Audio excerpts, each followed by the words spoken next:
Cara, o cancelador é a pior pessoa da sociedade hoje em dia. É a pessoa mais perigosa. Eu concordo. É aquele José 12346. Aquele cara é o mais perigoso. Você que tá assistindo aqui o Monarch Talks, e você é o Zezinho 34523 lá do Twitter, que adora ficar azul, que você não pode ver uma postagem que você vai lá azul, que já... Você é o pior cara que existe. Você é o cara mais perigoso que existe na internet.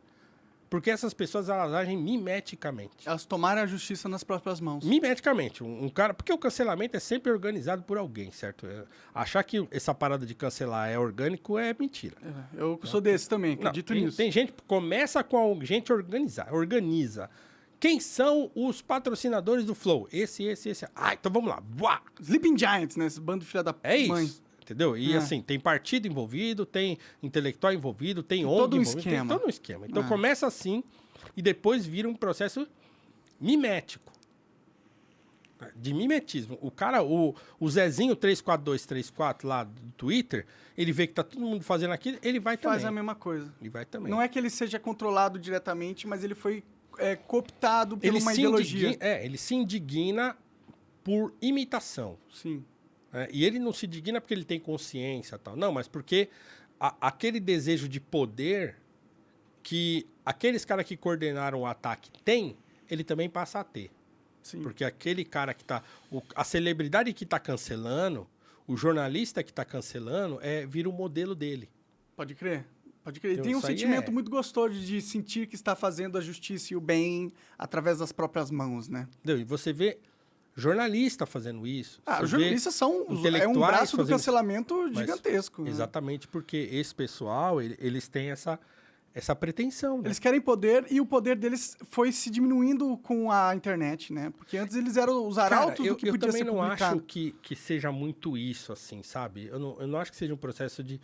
O cara que é o jornalista lá, que tá lá trabalhando num veículo e tal, eu não sei se ele tem esse tipo de... O que eu sei é o seguinte... Esse pessoal tem uma visão de mundo muito restrita, né? O Thomas Sowell fala sobre isso. A visão dele é restrita. Ele vê o mundo através de uma lente muito específica que ele aprendeu lá na faculdade dele, na USP. Ensinaram ele, você é o bastião da verdade. Você é o cara responsável por iluminar o povo. Ou assim, uma notícia, ela só pode ser notícia quando ela passa pelo não sei o quem, por não sei o que lá e tá e pá. Então, isso dá ao cara ele acha que ele tem superpoderes, que ele tem capacidade de interpretar a sociedade que o cidadão comum não tem. Que volta àquilo que a gente falou. Então, é uma pretensão que o cara tem de falar assim, não, pô, matou milhões, mas tinha saúde, tinha educação. Para os milhões que não morreram, né? Entendeu? Então, essa é a dificuldade toda que a gente vive hoje. As pessoas perderam o senso da sua insignificância. E da sua natureza. Aquilo que você falou com o Petri, cara, nós somos um passo na evolução e tal, não sei o que lá, né? Que é uma abordagem secular daquilo que eu estou falando. Sim. Quer dizer... Né, na Bíblia, tem um lugar na Bíblia que chama o ser humano de vermezinho de Jacó. Entendeu? Você é um trocinho, cara. Entendeu? Não é... Você não é grande, você é um trocinho e tá errado ainda. Sim. Porque lá atrás, deu errado. E assim... E vocês estão insistindo nessa parada que tá errada. Mas como que acontece? Como é que a gente consegue se livrar desse negócio? A gente só consegue se livrar desse negócio quando a gente se liga que a gente não é bonzinho coisa nenhuma. Né? O Petri me perguntou quando eu fui lá no A Deriva, como é que você conseguiu escrever aquela thread que você escreveu logo lá no dia da parada toda que aconteceu? Conversou comigo sobre isso. Eu demorei 1 hora para escrever aquilo. A resposta que eu dei para ele, falei, Petri, eu escrevi aquilo daquele jeito porque eu sei que eu não presto. É só isso. Você tem que entender isso, né? Eu sei que se eu pudesse... Se eu ficar muito solto à minha própria sorte, se eu me deixar guiar só pela minha cabeça e aquilo que acontece nela, sem nenhuma mediação de nada, moral alguma e tal, eu vou fazer besteira. Sim. E o que essas pessoas fazem hoje é isso. Elas agem única e exclusivamente pelo que está dentro das suas cabeças. Pelas suas concatenações maravilhosas de descoberta do mundo novo. Então, eu acho que a gente tem que ter... liberdade para agir do modo que a gente quiser, legal, beleza. Mas a gente o mundo não existe até hoje, a gente não chegou até onde chegou, porque todo mundo agiu único e exclusivamente pelo que estava dentro da sua cachola. Sim. As pessoas foram seguindo um determinado rumo das coisas. Deus. Eu acredito nisso, Eu acho que é Deus. Deus direciona a gente.